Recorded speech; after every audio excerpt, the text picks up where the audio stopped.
what's up guys? So welcome to our channel The Institute of Learning Academy. So guys, आज से हम पढ़ेंगे हमारी मैथ, साइंस, सोशल। आज के बाद हम सारे सब्जेक्ट के हर चैप्टर को कवर करेंगे with great explanation. So guys, आज का जो हमारा टॉपिक है वो आपने थंबनेल में पढ़ ही लिया होगा। आज है arithmetic progression AP chapter number 5 of class 10th maths NCERT. So guys, आज हम पढ़ने वाले हैं बहुत ही इंटरेस्टिंग चैप्टर। कई लोगों को लगता होगा कि बहुत हार्ड चैप्टर है। नहीं guys, this is the most easiest chapter, क्योंकि गाइस इस चैप्टर में ज्यादातर जो फॉर्मूले हैं वो अपने आप से ही बने हैं, और जब आपको फॉर्मूले पता है कि कैसे बनाए जाते हैं तो उनको सॉल्व करना भी उतना ही इजी हो जाता है। तो गाइस, सबसे पहले हम चैप्टर के नाम से समझते हैं अर्थमेटिक प्रोग्रेशन। एपी होता क्या है? सो गाइस, हम सबसे पहले समझते हैं एपी जो होता है वो क्या होता है। ये एक ऐसी लाइन होती है, जैसे कि अगर कोई सीरीज है 1 2 3 4 एंड 5। सो गाइज, यहाँ पे एक एपी फॉर्म कर रहा है जो ये इनफाइनाइट टाइम तक जा रही है। और गाइज, इसके अंदर इंट्रोडक्शन के अंदर हम ये पढ़ने वाले हैं कि एपी होता क्या है। उसके बाद हम अलग अलग वीडियोस में ये जानेंगे कि एक्सरसाइज के क्वेश्चन कैसे कैसे सॉल्व करने हैं हमें। तो गाइज, सबसे पहले हम एपी के माध्यम से समझते हैं। जो गाइज सबसे फर्स्ट टर्म होती है ना, ये जिसको जो कहते हैं ये, दैट्स कॉल्ड ए। इसको हम ए कहा जाता है। और अब ये जो सेकंड टर्म और फर्स्ट टर्म के बीच का डिफरेंस होता है, मींस इट मीन्स अगर मैं मानूं this is A1 and this is A2 and this is A3 and A4 and so on. So guys, D का मतलब होता है common difference. Great guys, common difference होता है इसका मतलब। अगर इसका फॉर्मूला आपको जानना है कि डी का फॉर्मूला क्या होता है, तो D is equal to A2 minus A1 is equal to हमारा कॉमन डिफरेंस होता है। अगर मैं इसको लेता हूं, हमारा A2 क्या है? A2 है हमारा 2, A2 मैंने 2 ले लिया। अब A1 क्या है हमारा? A1 है हमारा 1। अगर मैंने यहाँ पे 1 लिख दिया तो हमारा D क्या आ गया? That's so simple, so this called 1। तो हमारा D आ जाएगा, वो होगा हमारा 1। अब बाकी की चीजों को भी जान लेते हैं। अब nth टर्म क्या होता है? nth टर्म क्या होता है? ये आई बड़ी पेचीदी चीज। अब इसका मतलब क्या होता है गाइस? जो ये nth टर्म होती है, इसका मीन्स होता है, जैसे कि अगर एपी चल रही है, मैंने आपको बताया 1 2 3 सो ऑन चल रही है, तो ये कहां तक जाएगी, इसकी लास्ट वैल्यू क्या होगी इस एपी की? That's called an। और an फाइंड करने का मीन्स जो लास्ट वैल्यू है उसको निकालने का फॉर्मूला भी होता है, जो हम अब पढ़ेंगे। So guys, an equal to में क्या होता है? a plus n minus 1 into D. Yes guys, ये इसका फॉर्मूला हो जाता है किसका? an का इसका फॉर्मूला होता है। सो गाइज, इसके अंदर सबसे पहले हमें जानना होगा, अगर कोई एपी दे, जैसे कि भैया ले लेते हैं 1 2 3 4 वाली। 1 हमारा क्या a इक्वल टू में क्या था? 1 था। d कितना था? वो भी 1 था। अब उसके अलावा जो n ये नई चीज आई है, ये जो होती है गाइस, ये n नंबर ऑफ कहते हैं इसको। मीन्स अगर कोई बोले कि nth टर्म, तो अगर हमारा 13 दिया है, 14 दिया है, तो जैसे कि अगर हम ये वाली इक्वेशन लेते हैं, यहाँ पे अगर n 13 है, यानी कि a 13, क्योंकि n यहाँ पे था। अब n की जगह पे क्या लूंगा मैं लूंगा 13, जो हमारी वैल्यू थी। ठीक है गाइस, अब 13 की जगह पे मैंने ले लिया। अब a 13 क्या होगा ये बताइए। अब इसका मतलब जो a है, a क्या है? 1 है, प्लस n क्या है? 13 है, माइनस क्या है? 1 है। और उसके बाद d कितना दे रखा है? 1 दे रखा है। That's so simple. अब उसके बाद 1 प्लस अंदर का माइनस करेंगे तो क्या आएगा हमारा? सबसे पहले इसको 12 आ जाएगा, 12 इंटू 1 12 आ जाएगा। अब ये 13 आ जाएगा। मीन्स जो हमारी a 13 होगी, उसकी वैल्यू क्या होगी? वो होगी हमारी 13। दैट्स गो गाइस, यहाँ पे हमारा 13 जो आंसर आ जाएगा वो होगा an, इसका आंसर बन जाएगा। Correct guys. अब हम दूसरी चीजों पे पहुंचते हैं। अब गाइस, अब हम आगे ये चीज देखते हैं कि अगर हमें कोई एपी फॉर्म करनी है, जैसे कि अगर ये एपी है, हमें बोला है कि एपी फाइंड करो। एपी क्या है? जब हमें क्या दे रखा है? ए दे रखा है हमें, है, उसके बाद डी दे रखा है हमें।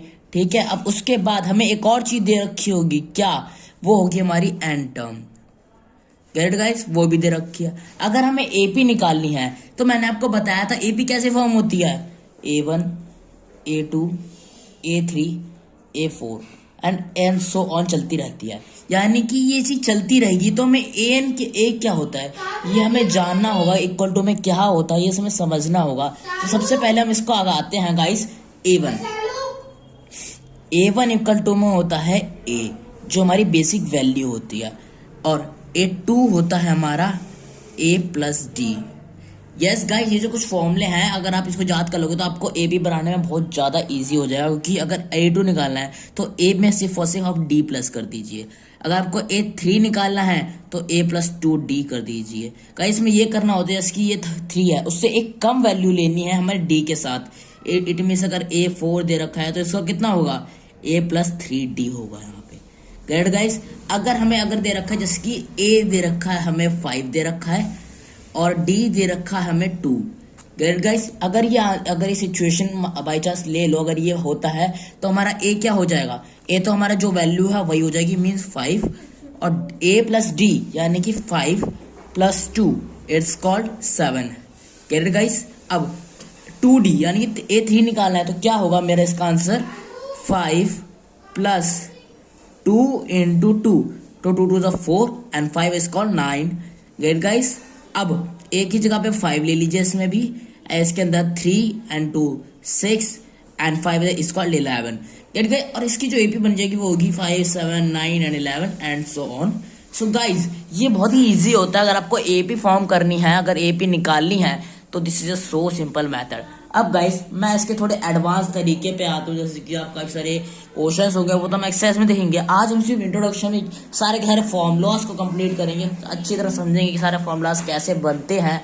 गाइस मैं आपके लिए एक और सिचुएशन का क्वेश्चन लेके आया हूँ। अगर मान लीजिए कोई क्वेश्चन दे रखा है जो है 30th टर्म ऑफ एपी दे रखी हमें 10 7 4 एंड सो ऑन इज। अब हमें बोला है कि 30 टर्म निकालो इसकी, 30 टर्म निकालो इसकी। इट मीन्स यानी कि एपी क्या है हमारा, सबसे पहले जो जो चीजें है ना उनको गिवन में जरूर लिखिएगा गाइस, ये गिवन के भी काफी मार्क्स मिलते हैं आपको। सबसे पहले एपी क्या हमारे 10 7 4, तो ए क्या हो जाएगा इसके अंदर, ए हो जाएगा हमारा 10, और जो डी होगा वो कितना होगा हमारा 7 minus 10 it's call 3। No guys, क्योंकि छोटे में से बड़ा माइनस किया, याद रखिएगा साइन की बड़ी दिक्कत होती है इसमें डी में, और कई बच्चे ऐसे आगे चले जाते हैं, इसके इट मीन्स ये -3 होगा। ओके गाइस, अब हमें 30 टर्म निकाली, यानी कि एन क्या दे रखा है हमें, एन दे रखा है 30। गेट गाइस, हमें 30 दे रखा है एन, इट मीन्स हमें हमारे लिए बड़ी सिंपल फॉर्मूला है। कौन सा फॉर्मूला लगेगा, A N equal to A plus A N minus 1 into D. It's called very simple. अगर आप ये लगाना चाहो तो ये भी लगा सकते हैं, और अगर आपको ये वाला फॉर्मूला लगाना है जो मैंने आपको अभी अभी डिसेंट बताया है वो आप ये लगा सकते हैं, A30 इक्वल टू में A प्लस कितना होगा गाइस, नहीं, अगर आपको ये वाली वैल्यू निकालनी है तो आपको सिर्फ छोटा सा काम करना होगा, 29D। यस गाइस, अगर आपको पूछा है कि 13 टर्म निकालो और आपको ये सारी चीज गिवन है तो आपको ज्यादा माइंड सेट करने की जरूरत नहीं है, क्योंकि आपको सिर्फ ये निकालना है। या तो आप ये लिख दीजिए A प्लस 29D, जो हमारा मैं आपको निकाल के दिखाता हूँ। A हमारा 10 है और 29 का 29 और D हमें पता है -3, and the answer will be 10 minus 87। Get it guys, अब ये हो जाएगा हमारा -77। सो गाइस ऐसे ये आंसर बन जाते हैं, क्योंकि गाइस ये बहुत इजी हो जाता है। सिर्फ A प्लस 99D कर दीजिए और उसके बाद एंड सोन जो आपके गिवन है उसके बाद सॉल्व करते जाइए, ये आपके लिए बहुत इजी हो जाता है। तो गाइस अब हम नेक्स्ट फॉर्मूले की तरफ बढ़ते हैं। सो गाइस अब अगर हमें जानना है कि सम ऑफ एपी क्या है, ये आपकी 5.3 से रिलेटेड है। यस गाइस, ये आपकी 5.3 से रिलेटेड है, क्योंकि ये इसके अंदर 5.3 के अंदर ये सारी चीजें आएंगी। 5.3 में क्या है गाइस, उसके अंदर सम ऑफ एपीज पूछा है अलग अलग तरीके से। तो गाइस मैं फॉर्मूला आपको बता देता हूँ, फॉर्मूला क्या होगा, S equal to n/2 bracket में 2a plus n-1 into D. Yes guys, ये आपका हो जाएगा फॉर्मूला।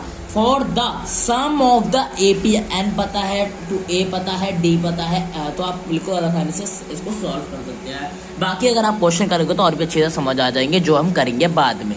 तो गाइस इसका नेक्स्ट फॉर्मूला भी आता है। अगर हमें जैसे कि अगर दूसरी चीज़ पता है हमें कैसे कैसे लिखना है, तो गाइस मैं आपको इसी फॉर्मूले से दूसरा फॉर्मूला बना के दिखाता हूँ। यहाँ पे n/2 लिखा है, n/2 एज इट इज लिख दीजिए। अब 2a लिखा है तो मैं a प्लस ए भी लिख सकता हूँ इसे। एम आई राइट गाइस? Right guys. अब मैं इसको n-1 लिखता हूँ और इसको d लिख देता हूँ। तो गाइस अब बताइए कि ये तो a है ही, अब ये वाला फॉर्मूला जो है वो किसके इक्वल है? जस्ट सो सिंपल गाइस, ये जो फॉर्मूला है इसके इक्वल का, ये इक्वल है ए एन का। तो गाइस ये पूरा ए एन हो गया, ए का ए। तो गाइस ये भी एक फॉर्मूला है जो इससे बन के मिलता है, जो आपके लिए बहुत इजी हो जाता है जब सम अगर ये चीज़ दे रखी है और अगर आपको एन की जगह ज़्यादा जल्दी नहीं करनी तो ये आंसर आपके लिए एकदम करेक्ट होगा, कोई आपका रॉन्ग नहीं कर सकता। Right guys. अब आगे अगर मैं वैल्यू आपको कहा जाऊं, अब मैं एक चीज और लिखता हूं, 1 मिनट गाइस, मैं एक चीज और लिखता हूं आपके सामने ये। अब गाइस आप बोलोगे ये तो फॉर्मूले सेम है, लेकिन इसके अंदर सिर्फ एल है। अब एल का मतलब क्या होता है गाइस, मैं बता दूं, जो ए एन होता है वो इक्वल होता है एल के, मीन जो लास्ट वैल्यू होती है इट्स कॉल्ड द एल, और इसको भी ये कहते हैं। अब आप बोलोगे तो एक ही चीज के लिए दो फॉर्मूले क्यों है? अब गाइस इसीलिए हैं क्योंकि गाइस अलग अलग सिचुएशन में कई बार क्या होता है ए एन नहीं लगाना होता, क्योंकि ए एन टर्म नहीं पता ही होती, इसीलिए उस जगह पर हम एल का यूज करते हैं to find the value. Right guys.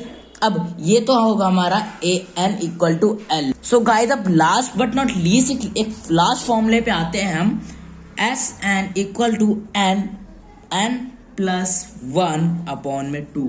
Guys ये जो फॉर्मूला होता है ये मोस्ट इंपॉर्टेंट होता है, इस पे बेस्ड भी क्वेश्चन आते ही हैं मैक्सिमम टाइम, और ये बहुत इजी होता है। इसको क्या कहते हैं? इसको कहते हैं the sum of positive integers is given by. अगर हमें पॉजिटिव इंटीजर्स का सम निकालना हो, अगर पॉजिटिव इंटीजर्स का सम निकालना हो तो हम क्या करेंगे गाइस? हम पॉजिटिव इंटीजर का सम निकालना हो तो सबसे पहले हम ये वाला फॉर्मूला पुट करेंगे जो आपके सामने है गाइस।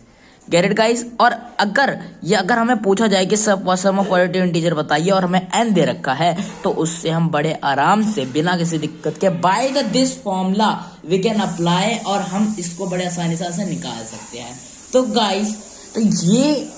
गाइस ये था हमारा आज का चैप्टर जिसका नाम था एपी। आपको कोई भी चीज समझ में आए तो कमेंट में जरूर लिखिएगा गाइस, मैं उसको सॉल्व जरूर करूंगा। आज इस चैनल पे हम हर चीज करेंगे, जो भी हमारी रिक्वायरमेंट होगी आप जरूर कमेंट में लिखिए, हम हर चीज का सोल्यूशन लाएंगे। बाय बाय गाइस, मिलते हैं नेक्स्ट वीडियो में, और लाइक शेयर सब्सक्राइब करना मत भूलिएगा। Bye bye guys.